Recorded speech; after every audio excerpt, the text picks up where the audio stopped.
बाबरी के लिए चाहिए थे 300 करोड़, मिले सिर्फ 1.5 करोड़। 7 साल बाद भी खाली पड़ी है मस्जिद की जमीन। आखिर क्यों रुका निर्माण? नमस्कार, मैं हूं आपके साथ अग्रिमा और आप देख रहे हैं रिपोर्टर मैडम।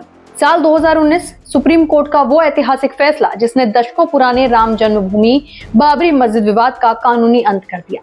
एक तरफ अयोध्या में भव्य राम मंदिर का निर्माण शुरू हुआ और आज लगभग पूरा भी हो चुका है, लेकिन उसी फैसले का दूसरा हिस्सा यानी कि नई मस्जिद का निर्माण आज भी सिर्फ कागजों और वादों तक सीमित है। सुप्रीम कोर्ट ने सुन्नी सेंट्रल वक्फ बोर्ड को अयोध्या में 5 एकड़ जमीन देने का आदेश दिया था ताकि वहां नई मस्जिद बनाई जा सके।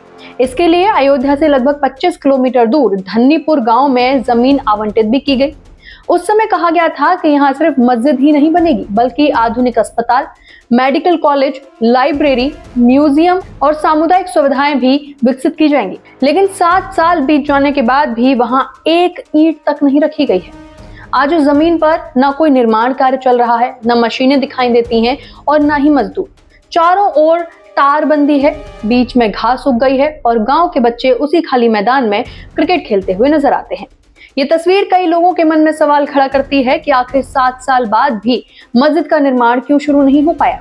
करीब 3000 की आबादी वाले धन्नीपुर गांव में लगभग 60% मुस्लिम आबादी रहती है, लेकिन यहाँ के ज्यादातर लोग अब इस मुद्दे पर खुलकर बात भी नहीं करना चाहते। गांव के एक बुजुर्ग कहते हैं कि वे खेती किसानी करने वाले लोग हैं। मस्जिद कब बनेगी और कौन बनाएगा, ये फैसला लखनऊ और दिल्ली में बैठे लोग ही जानते होंगे।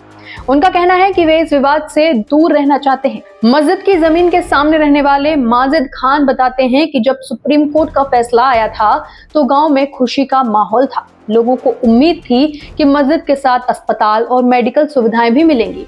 उनका कहना है कि आसपास लगभग 30 किलोमीटर तक कोई अच्छा अस्पताल नहीं है और गंभीर मरीजों को इलाज के लिए करीब 150 किलोमीटर दूर लखनऊ जाना पड़ता है।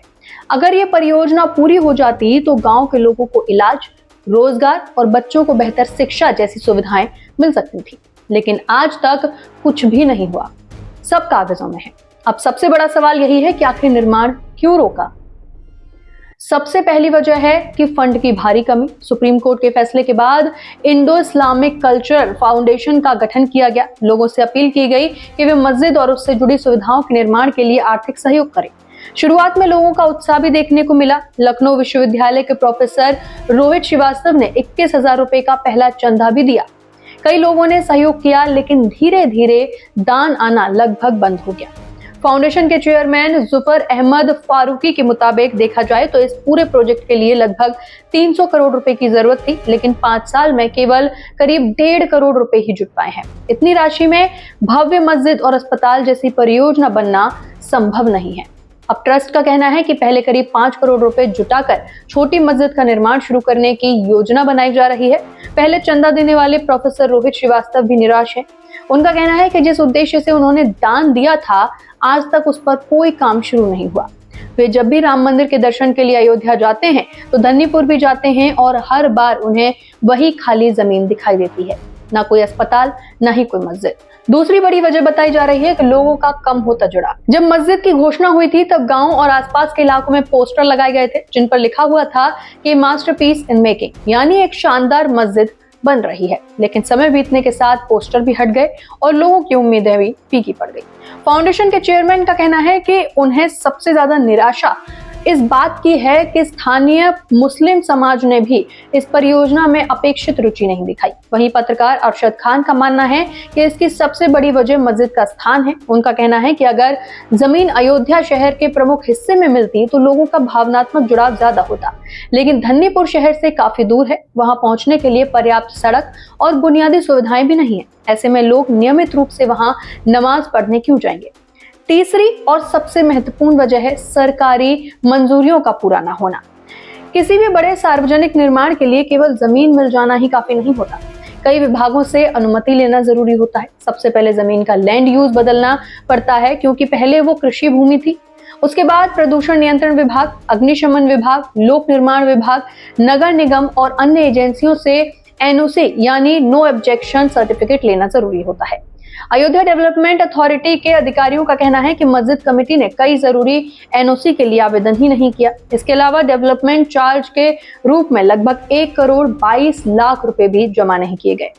जब तक सभी जरूरी दस्तावेज पूरे नहीं होंगे और शुल्क जमा नहीं होगा, तब तक नक्शा पास नहीं किया जा सकता। बताया जाता है कि वर्ष 2021 में पहली बार नक्शा मंजूरी के लिए आवेदन दिया गया था, लेकिन बाद में उसे वापस ले लिया गया। फिर 2023 में संशोधित नक्शे के बाद दोबारा आवेदन किया गया, लेकिन आवश्यक दस्तावेज और एनओसी पूरी न होने के कारण आवेदन निरस्त कर दिया गया। मस्जिद कमेटी के महासचिव अतहर हुसैन का कहना है कि प्रोजेक्ट के लिए जितना फंड मिलने की उम्मीद थी उतना नहीं मिल पाया, इसलिए फिलहाल पहले धन जुटाने पर ध्यान दिया जा रहा है।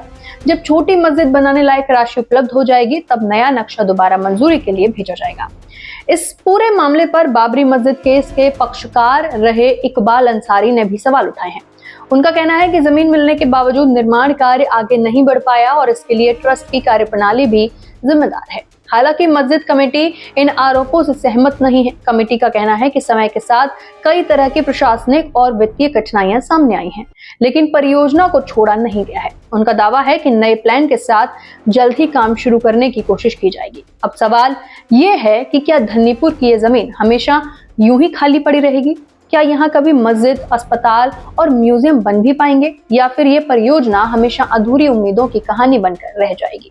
फिलहाल सच्चाई यही है कि एक तरफ राम मंदिर अपने अंतिम चरण में पहुंच चुका है, जबकि दूसरी तरफ नई मस्जिद का सपना अभी भी फंड, सरकारी मंजूरियों और प्रशासनिक प्रक्रियाओं के बीच कहीं अटका हुआ है।